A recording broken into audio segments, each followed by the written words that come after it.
वो माँ बेटी चिड़िया बहुत गरीब थी। रानो चिड़िया एक परचूने की दुकान में काम किया करती। दुकानदार कालू कौवा बहुत चालाक था।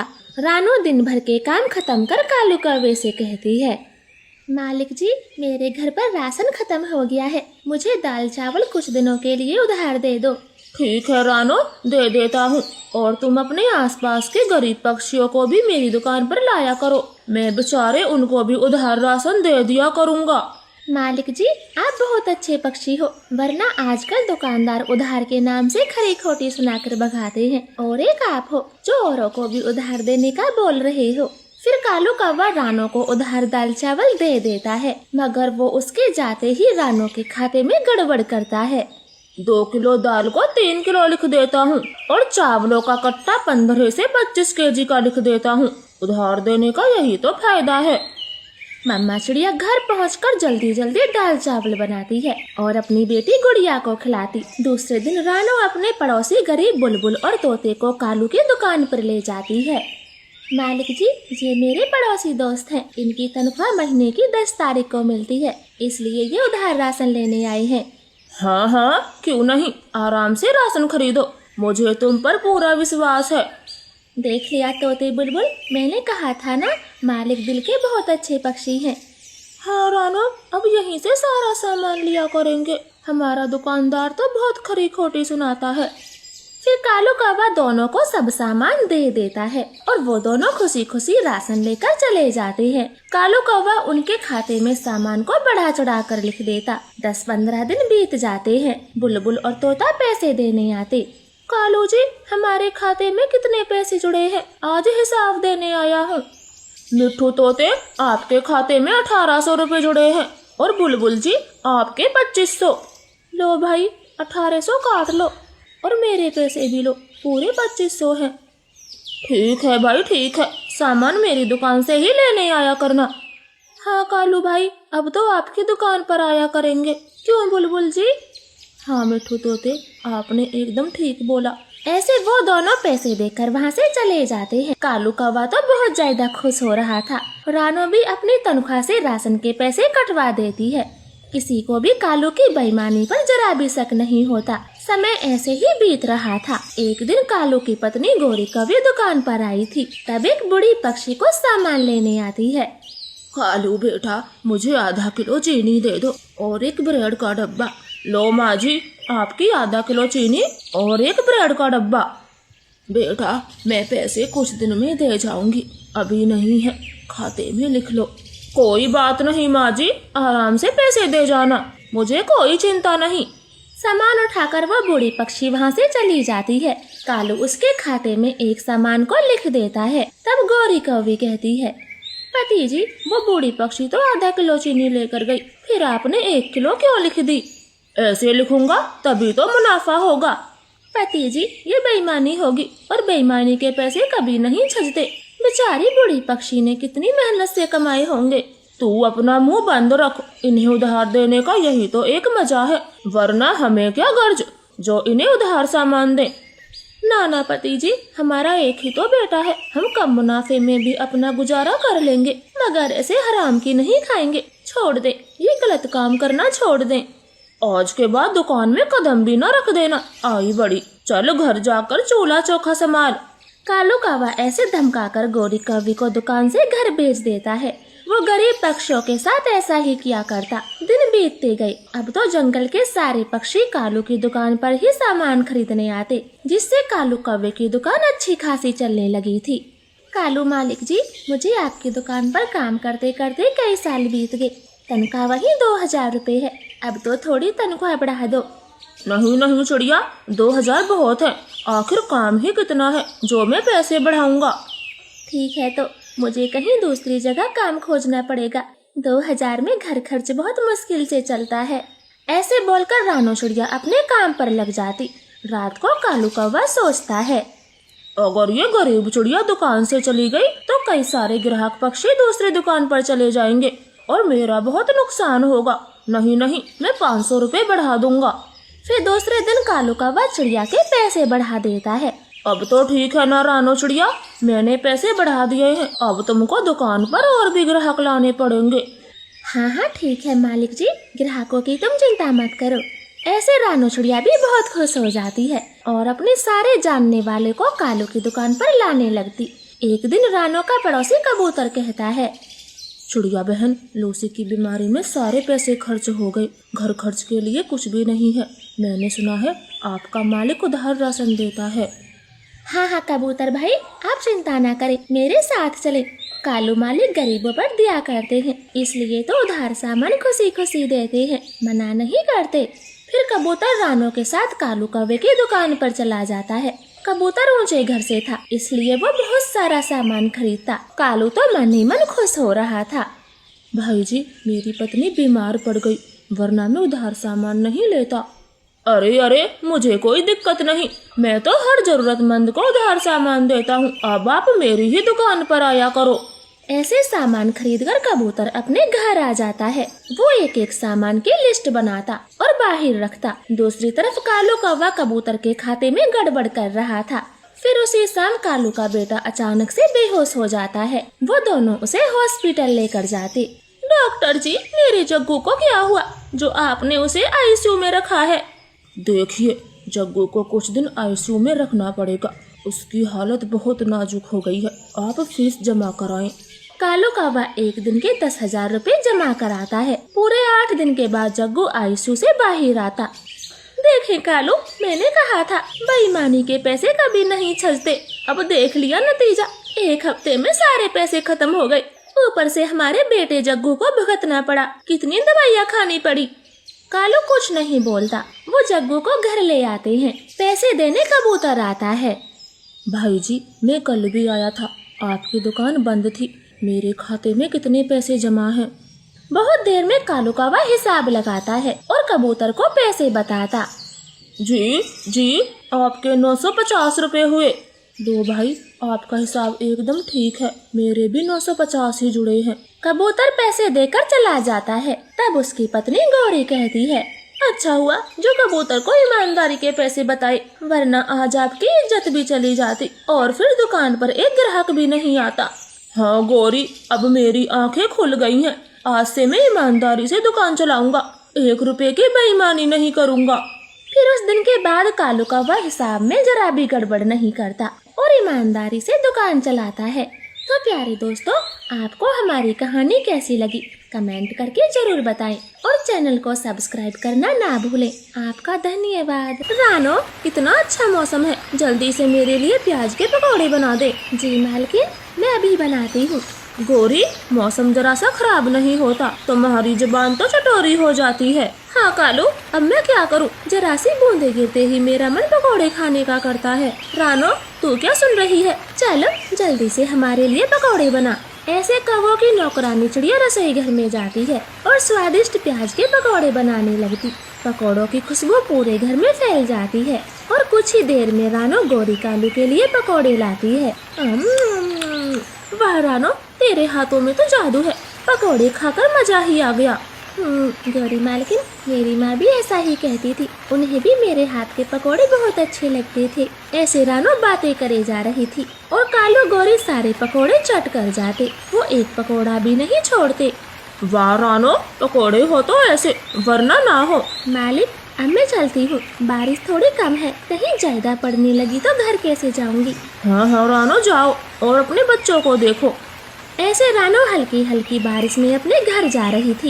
इन कंजूस कौवों से मीठी मीठी बातें बनवा लो, मेरे लिए एक पकौड़ा तक नहीं छोड़ा। ऐसे सोचते हुए रानो एक सब्जी वाले मिट्ठू तोते के पास रुकती है। तोते भैया, मुझे आधा किलो आलू और 1 पाव हरी मिर्च दे दो। रानो बहन, आलू तो खत्म हो गए, आप मिर्च ले जाएं। तोते भाई, मिर्ची से बच्चों के लिए क्या ही बनाऊंगी, ये प्याज के अभाव है। रानो, इस समय प्याज तो बहुत सस्ती है, बस 15 रुपए किलो है, आपके लिए 10 लगा दूंगा। ठीक है मिट्ठू भैया, आप आधा किलो प्याज दे दे, मैं भी गुड़िया कोको के लिए प्याज के पकौड़े बना दूंगी, वो दोनों खुश हो जाएंगे।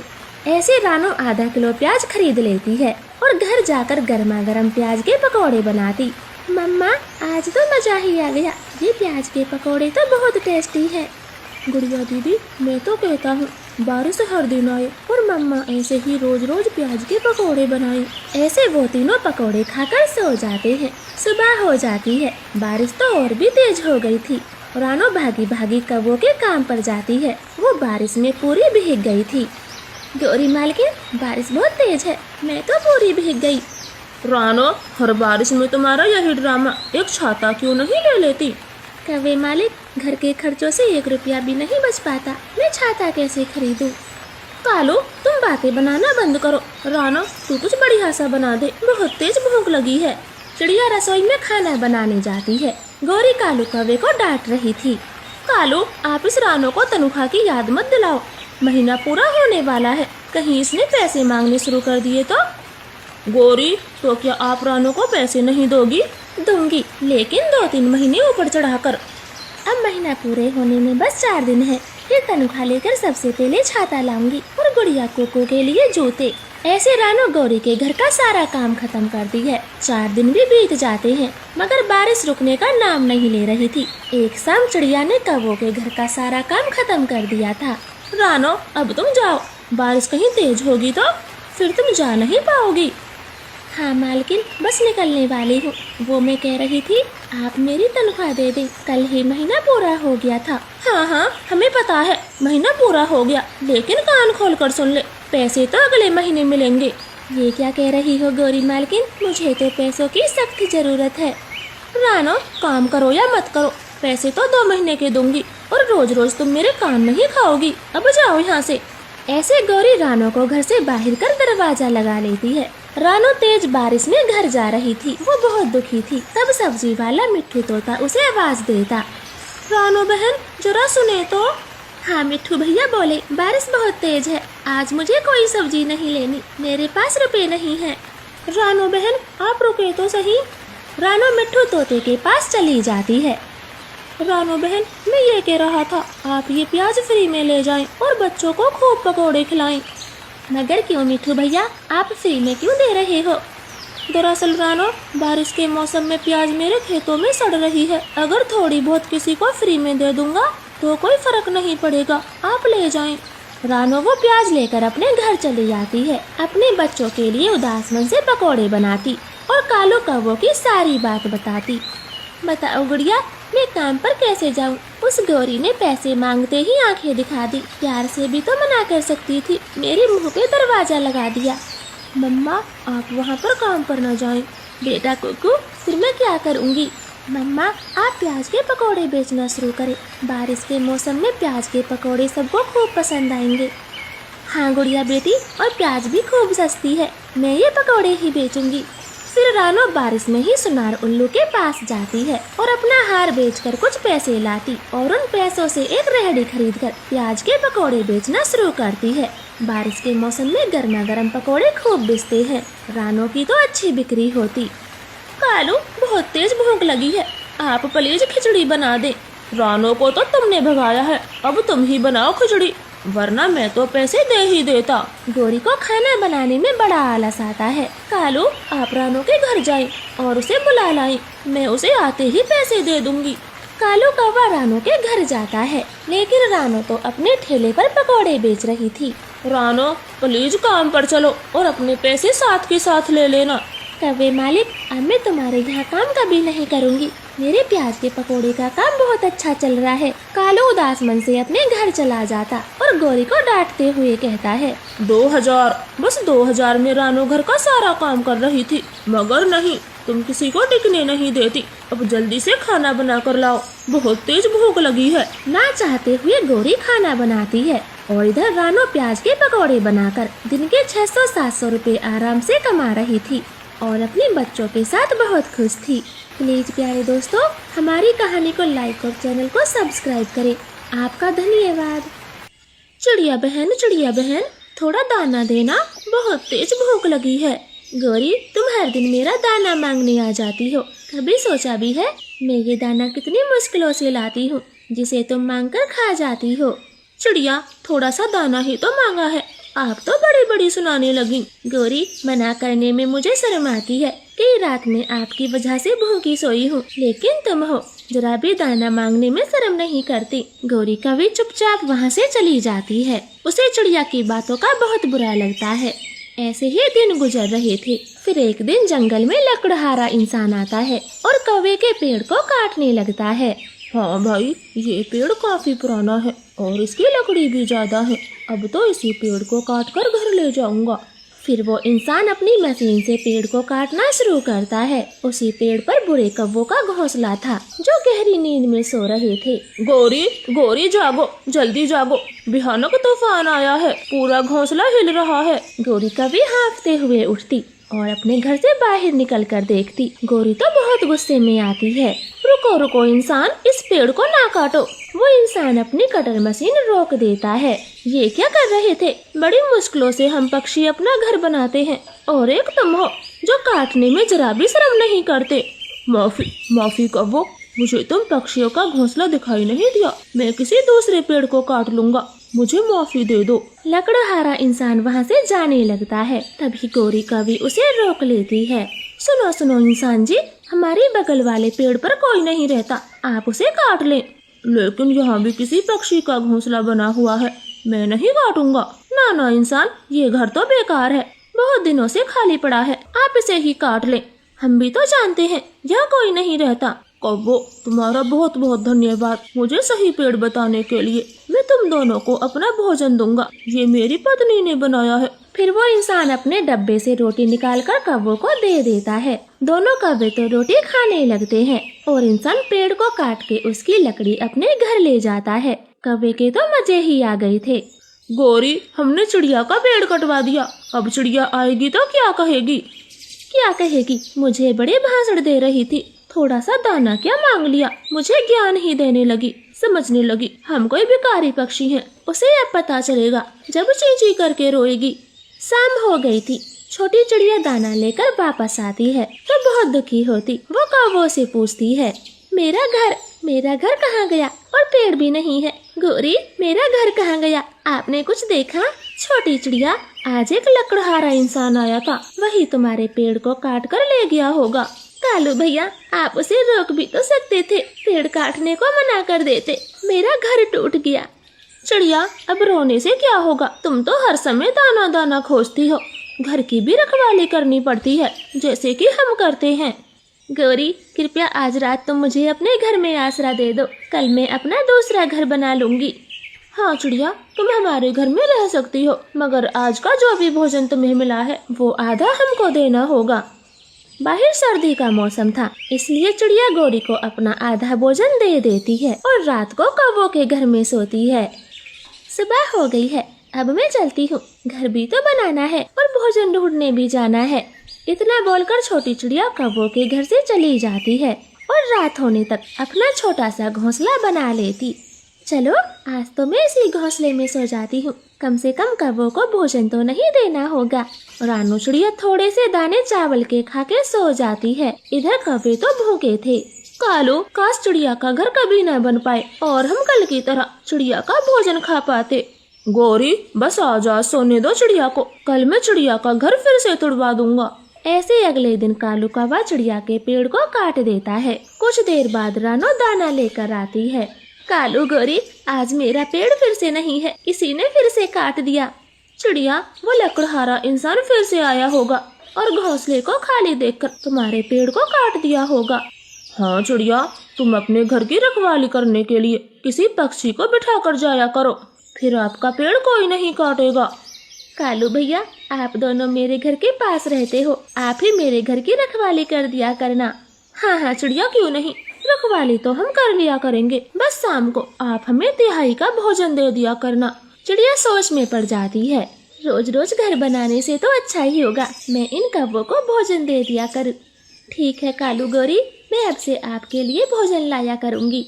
ऐसे आज रात भी चिड़िया कौवों के घर में सोती है। कौवे तो खुशी खुशी चिड़िया का भोजन खाते हैं। फिर दूसरे दिन कालू गौरी चिड़िया के घर की रखवाली करते और चिड़िया के आते ही उसका आधा भोजन ले लेते हैं। दिन ऐसे ही गुजरने लगे थे। एक दिन जंगल में चिड़िया को भोजन नहीं मिला था। चिड़िया, आज भोजन क्यों नहीं लाई हो? गौरी, मुझे दाना नहीं मिला, बहुत दूर दूर तक खोजा, आज मुझे भूखा ही सोना पड़ेगा। रानो, तू तो भूखी सो जाती है, लेकिन हमारा क्या होगा? अब मैं क्या करूं? ऐसे रानो चिड़िया तो भूखी सो जाती है, मगर कव्वों को नींद नहीं आ रही थी। कालू, मुझे चिड़िया पर यकीन नहीं है। जरूर ये दाना रास्ते में ही खा गई होगी। कल इसकी अकल ठिकाने लगानी होगी। ऐसे दूसरे दिन बुरे कौवे चिड़िया का पेड़ फिर से काट फेंकते हैं। शाम को चिड़िया वापस आती है। कालू गोरी, आप दोनों कहाँ थे? आज फिर से मेरा पेड़ कट गया। रानो चिड़िया, हम थोड़ा टहलने चले गए थे, बस तभी लकड़हारा इंसान आ गया होगा। बेचारी चिड़िया तो बहुत रोती है और गुस्से में आकर अपना दूसरा घर नहीं बनाती, मगर रात को उसे बहुत सर्दी लगी थी। वह कांपती हुई यहाँ वहाँ कोई गर्म स्थान ढूंढती है। अरे बाप रे, कितनी सर्दी है। अगर कौवों के घर गई तो गौरी भोजन मांगेगी। मेरे पास तो कुछ भी नहीं है। आज रात तो मैं ठंड से मर ही जाऊंगी। अब मैं क्या करूं? चिड़िया ऐसे रो रही थी, तभी उसकी नजर एक पालक के खेत पर जाती।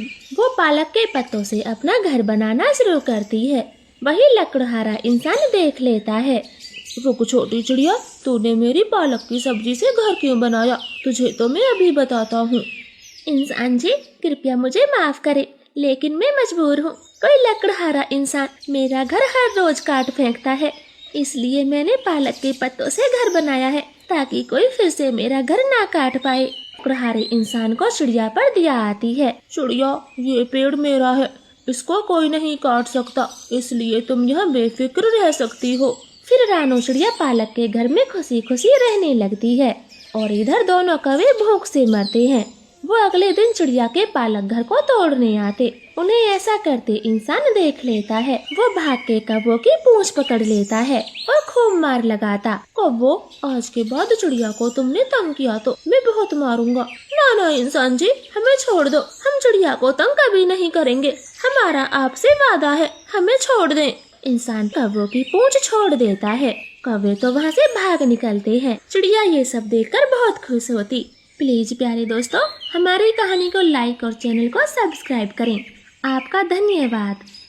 रानो चिड़िया अपने 2 बच्चों के साथ नई उस जंगल में रहने आई थी। वो इलाका अमीर पक्षियों का था, बस चिड़िया वहाँ पर गरीब थी, इसलिए कोई भी उससे ज्यादा वास्ता नहीं रखता। बच्चों, मैं काम पर जा रही हूँ, लड़ाई झगड़ा ना करना और घर से बाहर तो बिल्कुल मत जाना। हाँ माँ, हम कहीं नहीं जाएंगे, वैसे भी यहाँ हमारा कोई दोस्त नहीं। फिर मम्मा चिड़िया घर से बाहर काम पर चली जाती। वो बस स्टॉप पर खड़ी थी, तभी एक चमचमाती कार से गोरी कौवी बाहर उतरती।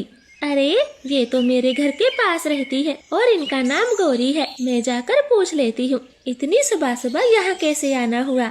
फिर रानो चिड़िया गोरी कौवी से बातें करने जाती, मगर गोरी उसे देखती भी नहीं। अरे बहन जी, आपने मुझे पहचाना नहीं? मैं आपकी नई पड़ोसन हूँ। 1 हफ्ते पहले ही तुम्हारे बगल में घर लिया है। हाँ, आए होंगे, लेकिन मैंने ध्यान नहीं दिया। मैं थोड़ा जल्दी में हूँ, अब हटो यहाँ से। इतना बोलकर अमीर गोरी कौवी अपनी गाड़ी में बैठकर चली जाती। ये कैसे पक्षी है, बातें भी नहीं करना चाहते। मैं ही पागल हूँ जो इसके पास आई। इसी तरह से काफी समय बीत जाता। फिर एक दिन रानो चिड़िया जहाँ काम करती थी, वहाँ से उसे निकाल दिया जाता। हाय, मैं मर गई। इस नौकरी से ही तो मेरा गुजारा चल पा रहा था, लेकिन अब ये भी चली गई। अब मैं क्या करूँगी? रानो चिड़िया, फैक्ट्री से कई मजदूरों को बाहर निकाला गया है। मैं तो पुराना वर्कर था, फिर भी मुझे भी निकाल दिया। ऐसे चिड़िया को खबर देकर कबूतर वहाँ से चला जाता। माँ, अब क्या होगा? पैसे नहीं कमेंगे तो घर का गुजारा कैसे होगा? बेटी, तुम चिंता मत करो, मैं कहीं दूसरा काम ढूंढ लूंगी। चिड़िया काम की तलाश में हर दिन घर से बाहर जाती और शाम को आती, मगर उसे कोई काम नहीं मिलता। ऐसे ही दिन बीत रहे थे। अब सर्दियों का मौसम आ गया था। कुकू गुड़िया, खड़े हो जाओ। आप दोनों के जूते कहाँ हैं? और स्वेटर भी नहीं पहना, जल्दी से खड़े हो जाओ। मैडम जी, हमारे पास स्वेटर और जूते नहीं हैं, तो हम कैसे पहनते? क्या कहा? स्वेटर जूते नहीं हैं? अपनी माँ से बोलो, वो तुम्हें स्वेटर दिलवाएगी और जूते भी। फिर मैडम उन्हें बैठा देती। दोनों भाई बहन रास्ते में बातें करते। कुकू भाई, माँ के पास तो पैसे नहीं है, वो हमारे खाना पीना ही बड़ी मुश्किलों से कर पा रही है। ऐसे में जूते और स्वेटर का कहना ठीक नहीं होगा। हाँ गुड़िया दीदी, हम मम्मा को कुछ नहीं बोलेंगे। अभी तो सर्दी कम है, हम ऐसे ही समय बिता देंगे और रोज रोज टीचर से झूठ बोलेंगे। ऐसे बातें कर वो दोनों बच्चे घर आ जाते और अपनी मम्मा से कुछ नहीं बोलते। अगले दिन फिर से मैडम उनको क्लास में खड़ा कर देती और उन पर गुस्सा करती। कुक्कू गुड़िया, अगर कल बिना जूते स्वेटर के आए तो क्लास में बैठने नहीं दूंगी। तुम मेरी बात नहीं मान रहे। जी मैडम जी, हम कल जूते और स्वेटर पहन कर आएंगे। दोनों बच्चे डांट खाने के बाद भी मम्मा चिड़िया को कुछ नहीं बताते, क्योंकि वो समझते थे उनकी माँ के पास इतने पैसे नहीं थे जो उन्हें नए जूते और स्वेटर खरीद के दे सके। कुक्कू भैया, आज मैडम हमें क्लास से बाहर निकाल देंगी, इसलिए मैं स्कूल नहीं जाऊंगी। गुड़िया दीदी, मेरे पास एक तरकीब है जिससे हम मैडम की डांट से बच सकते हैं। भाई, वो तरकीब क्या है, जल्दी से बताएं। हम स्कूल ही नहीं जाएंगे, जहाँ वहाँ छुपकर समय बिता देंगे और छुट्टी होने के टाइम पर घर चले जाएंगे। फिर गुड़िया को स्कूल नहीं जाते, किसी को दिखे ना, इसलिए झरने पर चले जाते। अब तो वो हर दिन ऐसा ही करते, मगर एक दिन स्कूल का बच्चा उन्हें देख लेता और मैडम जी के पास शिकायत करता। मैडम छुट्टी के समय चिड़िया के घर चली जाती। कुक्कू गुड़िया के तो होश गुम हो गए थे जब मैडम जी से वो दोनों नजरें मिलाते। अरे मैडम जी, आप हमारे घर पर कैसे? हाँ, मुझे यहाँ आना ही पड़ा क्योंकि पिछले 5 दिनों से कुक्कू गुड़िया स्कूल नहीं आ रहे। मैडम जी, आप ये क्या बोल रही हो? ये दोनों तो रोज स्कूल जाते हैं, देखो आज भी स्कूल गए थे। रानो जी, आपके दोनों बच्चे बिगड़ रहे हैं। वो स्कूल जाने की बजाय झरनों पहाड़ों पर समय बिताते हैं। मेरा यकीन नहीं तो इन्हीं से पूछ लो। क्या कुक्कू गुड़िया, मैडम जी सही बोल रही है? दोनों बच्चे अपनी नजर नीचे झुका लेते। मम्मा चिड़िया तो सब समझ जाती। मैडम जी, आगे से ऐसा कभी नहीं होगा। अब से मैं इन्हें स्कूल छोड़कर आऊंगी। ये तो सच में बहुत बिगड़ गए। फिर मैडम वहाँ से चली जाती। मुझे सच सच बताओ, तुम लोग कहाँ जाते थे? 5 दिन से स्कूल क्यों नहीं गए? फिर गुड़िया रोते रोते सारी बात मम्मा को बता देती। मम्मा चिड़िया की आंखों में तो आंसू आ गए थे। मेरे बच्चों, मुझे माफ कर दो, सब मेरी गलती है। मैं ही समय पर कुछ लाकर नहीं देती, लेकिन तुम चिंता मत करो, मैं आज ही तुम दोनों के लिए स्वेटर और जूते ला कर दूंगी। मैं कितनी बुरी माँ हूँ। ऐसे मम्मा चिड़िया अपनी पड़ोसन गौरी कौवे के घर जाती। गौरी जी, मेरा काम छूट गया और अब सर्दी भी बढ़ने लगी है। मेरे बच्चों के लिए स्कूल के जूते और स्वेटर लेने हैं। आप कृपया कुछ पैसे उधार दे दे, मैं काम लगते ही दे जाऊंगी। रानो, तू बिल्कुल ठीक समय पर आई है। मैं तुझे 1000 रुपए दे दूंगी, मगर तुझे मेरा एक काम करना होगा। हाँ हाँ गौरी, कैसा भी काम हो मैं कर लूंगी। ठीक है, तो ये ले पैसे और कल शाम 6 बजे मेरे घर आ जाना। गौरी जी, आप तो बहुत अच्छी हो। मैं तो समझी थी आप खड़ूस होंगी, लेकिन ऐसा तो कुछ भी नहीं है। मुझे माफ करना। चिड़िया पैसे लेकर बाजार से नए जूते और स्वेटर खरीदती। दोनों बच्चे तो बहुत खुश थे। अगली सुबह वो स्कूल चले जाते। शाम को मम्मा चिड़िया गौरी के घर जाती। बोलो गौरी जी, मुझे क्या करना होगा? मैं आ गई हूँ। चिड़िया, आज मेरे घर क्रिसमस की पार्टी है, तो तुम्हें ये ड्रेस पहनकर सबका दिल बहलाना होगा। जल्दी से रेडी हो जाओ। गौरी ड्रेस देकर बाहर चली जाती। मेरा मुंह तो ढका ही रहेगा, किसी को क्या पता चलेगा कि मैं सेंटा क्लॉज हूँ। चलो अब जल्दी से पहन लेती हूँ। ऐसे रानो चिड़िया सेंटा क्लॉज की ड्रेस पहन लेती और वहाँ पार्टी में आ जाती। गौरी की पार्टी में तो बहुत भीड़ थी। छोटे बच्चे तो चिड़िया के पीछे पड़ जाते और धक्का मुक्की करते। चिड़िया का बुरा हाल हो गया था। वो एक तरफ अपना मुखौटा उतार कर सांस लेती। हाय हाय राम, ये तो बड़े शैतान बच्चे हैं, मुझे फुटबॉल ही बना दिया। चिड़िया ऐसे थोड़ा सस्ता रही थी, तभी वहाँ कुक्कू और गुड़िया आ जाते। मम्मा, आप यहाँ और इस हालत में कैसे? कुक्कू गुड़िया, तुम यहाँ क्यों आए हो? मम्मा, गौरी आंटी का बेटा जग्गू कौवा हमारा दोस्त है और उसी ने हमें यहाँ बुलाया। चिड़िया, तू यहाँ खड़ी है? मैंने तुझे 1000 रुपए खड़े रहने के नहीं दिए। अब जल्दी से बच्चों का दिल बहला। फिर चिड़िया मुंह ढककर चली जाती। पार्टी खत्म कर मम्मा चिड़िया रात के 12 बजे घर पहुँचती। वो शर्मिंदा हो रही थी। मम्मा, आप दुनिया की सबसे अच्छी मम्मा हो, हमारी प्यारी मम्मा। हाँ कुक्कू भाई, हमारी मम्मा जैसा कोई नहीं है। हमारी मम्मा तो लाखों में एक है। ऐसे कहते हुए दोनों बच्चे मम्मा के गले लग जाते। वो अपनी मम्मा को बिल्कुल भी शर्मिंदगी का एहसास नहीं होने देते और मम्मा चिड़िया तो ये सब देखकर बहुत खुश होती। आपका धन्यवाद।